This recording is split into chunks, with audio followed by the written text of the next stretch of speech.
Struggling with typing on a small keyboard?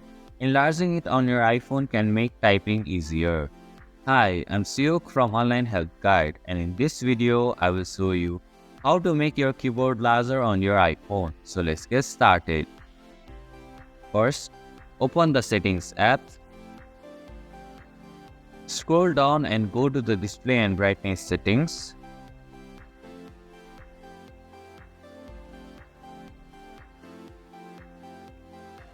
Here, at the very bottom, you can find the Display section.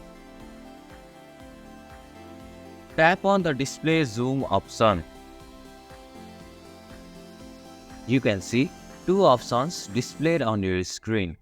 Tap on the larger text option.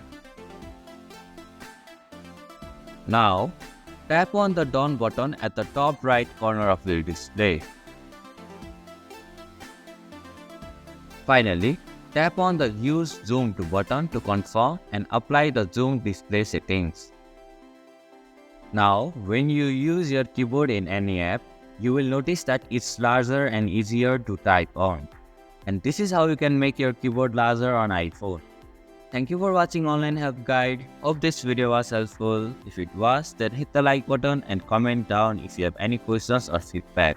Also, if you are new to our channel, please subscribe and hit the bell icon so that you don't miss our upcoming videos.